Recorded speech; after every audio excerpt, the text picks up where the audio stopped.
Okay, so next on the agenda we have Mitchell Katine, who's an attorney here in Houston, who, as many of you probably know, is well known for the work he did on the Lawrence versus Texas case, which, as you should know, was the case that got rid of the sodomy laws in Texas and in the United States in general. So he's been kind enough to come here and talk to us today, so please give him a warm round of applause. Good afternoon, everybody. I am bringing you words of optimism and joy and excitement because on June 26, 2003, we were at a rally similar to this.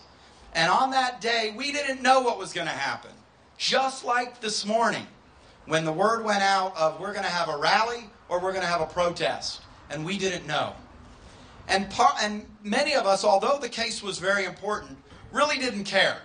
And the reason for that is that we knew that by being out, by communicating with our friends, our family, our people at work, that we were making advances.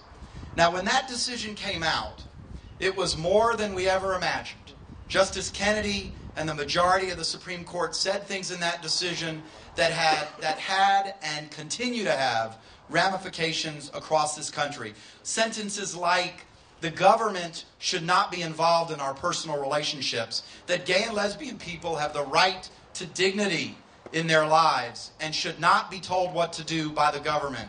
Those sentences continue to ring out. Little did we think or imagine, for those of us who are old enough to remember, really couldn't imagine even having gay marriage in one state in this country. What has been going on has been miraculous.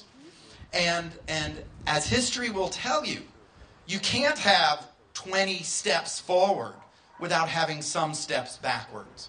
And that's what this is. It is simply one small step backwards after so many surprising and wonderful steps forward. The media, the pollsters, everyone will tell you that the young generation in our society is very accepting of LGBT people, is very understanding of equality. And that's what concerns the conservative people the most, is they know what's coming. The selection of the Supreme Court nominee today by the President is probably more significant than the decision in California, because that Supreme Court justice, hopefully she'll be confirmed, will be there for 20, 30 years to come. And when gay and lesbian marriage comes before the Supreme Court, as I know it will, she will be there along with a few other new Supreme Court justices that will probably be appointed in the next 4 years. What's happening is what happened with the sodomy statutes. For those of you who are wondering, where do we go from here and what's been happening? About 20 years ago, most states had laws making gay and lesbian sex a crime. Then slowly but surely, the states started changing their laws, decriminalizing same-sex sexual behavior. And that is exactly what is needed for the ultimate decision to have a judicial decision at the Supreme Court. Lambda Legal and the other equity groups around the country know how to handle this, and what they're doing is they're attacking this state by state and having tremendous success. So please don't be discouraged by California.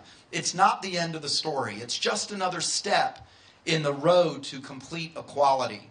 I was getting a little nervous. You know, how many more states are going to do this? How can we really handle this right now? So this step backwards should not be seen as something devastating to us. It is temporary.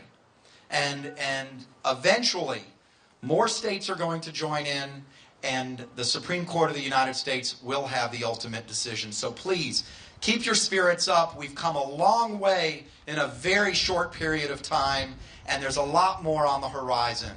So please keep positive and look to the future. Thank you, Megan, for inviting me. Thank you. Okay, and I think he brings up some very important points, definitely, which is that, you know, like I said, this isn't our first setback and it won't be our last. And the important thing is that we're talking about this and that we're continuing to push forward. So, thank you.